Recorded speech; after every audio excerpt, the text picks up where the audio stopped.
কার নির্দেশে ছাত্র জনতার উপর গুলি চালানো হয়েছে জানালেন সাবেক আইজিপি। গত 5ই আগস্ট ছাত্র জনতার অভ্যুত্থানে আওয়ামী লীগ সরকারের পতন হয়। ওই সরকারের আমলে আইজিপি দায়িত্বে ছিলেন চৌধুরী আবদুল্লাহ আল মামুন। সরকার পতনের পরদিন তার চুক্তিভিত্তিক নিয়োগ বাতিল করা হয়। সাবেক এই আইজিপি রিমান্ডে বিভিন্ন তথ্য দিয়েছেন। সাবেক আইজিপি চৌধুরী আবদুল্লাহ আল মামুন বলেন, আমি পরিস্থিতির শিকার। আমি গুলি চালাতে চাইনি, যা করেছি সবই প্রধানমন্ত্রীর নির্দেশে করেছি। তার নির্দেশেই ছাত্র জনতার উপর গুলি চালানো হয়েছে। ঘটনার সময় যেহেতু আমি আইজিপি ছিলাম, তাই আমার দায় এড়ানোর সুযোগ নেই। এ কারণে আমি নিয়তি মেনে নিয়েছি, যা হওয়ার তাই হবে। এটা মাথায় রেখেই আমি আত্মসমর্পণের সিদ্ধান্ত নিই। পরে সেনা হেফাজত থেকে আমাকে পুলিশে দেওয়া হয়। অমিত শাহর বক্তব্যে অসন্তুষ্ট বাংলাদেশ, তীব্র প্রতিবাদ।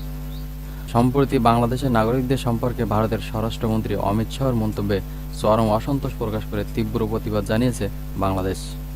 ভারতের রাজনৈতিক নেতৃত্বকে বাংলাদেশ সরকার এ ধরনের আপত্তিকর ও অগ্রহণযোগ্য মন্তব্য করা থেকে বিরত থাকার আহ্বান জানিয়েছে।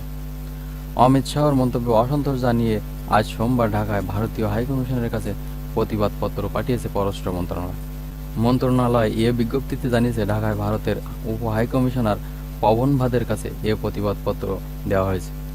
ভারতীয় গণমাধ্যম দ্য টেলিগ্রাফের খবর অনুযায়ী, রাজ্য বিধানসভা নির্বাচন সামনে রেখে গত শুক্রবার ঝাড়খণ্ডের সাহেবগঞ্জ জেলায় আয়োজিত সমাবেশে অমিত শাহ বলেছিলেন, আমি আপনাদের সবাইকে ঝাড়খণ্ডে বিজেপি সরকার গঠনের জন্য আবেদন জানাতে চাই। আমরা প্রত্যেক বাংলাদেশি অনুপ্রবেশকারীকে উল্টো করে ঝুলিয়ে সোজা করব। মাস কয়েক আগে হওয়া লোকসভা নির্বাচনের আগে বিজেপি নেতারা অভিযোগ করে বলেছিলেন, সাঁওতাল পরগনায় অধিবাসী জনসংখ্যা কমছে, আর ক্রমেই বাড়ছে বাংলাদেশি অনুপ্রবেশকারীদের সংখ্যা। এই অভিযোগের পুনরাবৃত্তি করেন অমিত শাহ। পররাষ্ট্র মন্ত্রণালয় থেকে ঢাকার ভারতীয় হাইকমিশনে পাঠানো প্রতিবাদপত্রে ভারত সরকারকে সে দেশের রাজনৈতিক নেতৃত্বকে এ ধরনের আপত্তিকর ও অগ্রহণযোগ্য মন্তব্য করা থেকে বিরত রাখার পরামর্শ দেওয়া হয়েছে। প্রতিবাদপত্রে বাংলাদেশ লিখেছে, প্রতিবেশী দেশের নাগরিকদের বিরুদ্ধে দায়িত্বশীল পদে থাকা কোনো ব্যক্তির এ ধরনের মন্তব্য বন্ধুত্বপূর্ণ দুই দেশের মধ্যে পারস্পরিক শ্রদ্ধা ও বোঝাপড়ার মূল্যবোধকে ক্ষুণ্ণ করে। নিউ ইয়র্কে ডক্টর ইউনুস বাইডেনের দ্বিপক্ষীয় বৈঠক আজ। জাতিসংঘ সাধারণ পরিষদের অধিবেশনের ফাঁকে আজ মঙ্গলবার যুক্তরাষ্ট্রের প্রেসিডেন্ট জো বাইডেনের সঙ্গে বৈঠক করেন বাংলাদেশের অন্তর্বর্তী সরকারের প্রধান উপদেষ্টা ডক্টর মোহাম্মদ ইউনুস।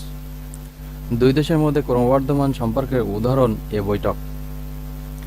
নিউ ইয়র্কে বৈঠকের বিষয়টি নিশ্চিত করে পররাষ্ট্র মন্ত্রণালয়ের একজন ঊর্ধ্বতন কর্মকর্তা বলেন, শুধু দুজনের মধ্যেই বৈঠকটি হতে যাচ্ছে। এটি অত্যন্ত তাৎপর্যপূর্ণ, কারণ গত কয়েক দশকে কোনো মার্কিন প্রেসিডেন্ট বাংলাদেশের কোনো সরকার প্রধানের সঙ্গে দ্বিপক্ষীয় বৈঠক করেনি। জাতিসংঘের সাধারণ পরিষদের ৭৯তম অধিবেশনে যোগ দিতে গতকাল সোমবার সকালে নিউ ইয়র্কের উদ্দেশ্যে ঢাকা ছেড়েছেন অন্তর্বর্তী সরকারের প্রধান উপদেষ্টা অধ্যাপক মোহাম্মদ ইউনুস।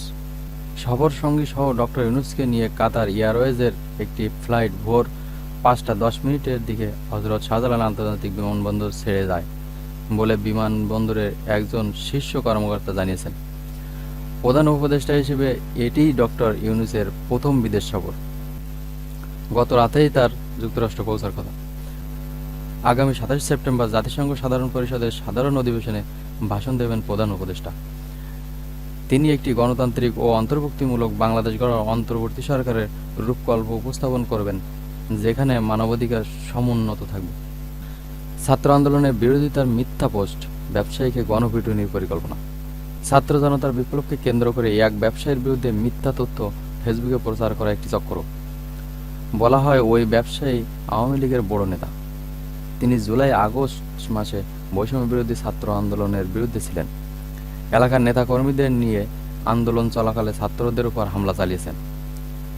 ১৪ আগস্ট আসিফ নেওয়াজ নামে একটি ফেসবুক অ্যাকাউন্ট থেকে প্রচার করা হয় যে বাড্ডার ২৫-৩ প্রগতি সরণি আল কাদেরিয়া রেস্টুরেন্টের মালিক ফিরোজ আলম সুমন বৈষম্য বিরোধী ছাত্র আন্দোলনের বিরুদ্ধে ছিলেন। ফেসবুকে এরকম ৪-৫টি পোস্ট করার পরদিন ১৫ আগস্ট বাড্ডা এলাকার একদল শিক্ষার্থী ওই রেস্টুরেন্টে যায়। তারা মালিককে খুঁজতে থাকে। রেস্টুরেন্টের মালিক ফিরোজ আলম সুমন হতবাক হয়ে যান। পরে তিনি শিক্ষার্থীদের কাছে তার পরিচয় তুলে ধরেন, বলেন, কোনো রাজনৈতিক দলের সাথে আমার সংশ্লিষ্টতা নাই। তিনি ব্যবসায়ীদের শীর্ষ সংগঠন এফবিসিসিআই এর সদস্য ও ট্যুরিজম বিভাগের কো চেয়ারম্যান এবং বাংলাদেশ রেস্তোরাঁ মালিক সমিতির প্রথম যুগ্ম মহাসচিব।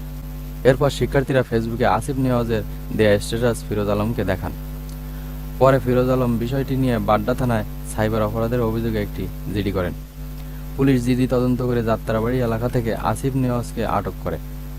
আসিফ নেওয়াজ পুলিশকে জানায় যে জনৈক ইফতেখার আমিন নামের এক ব্যক্তি আল কাদিরের রেস্টুরেন্টের কর্ণধার ফিরোজ আলম সুমন সম্পর্কে কিছু তথ্য ও ছবি দিয়ে ফেসবুকে পোস্ট দিতে বলে।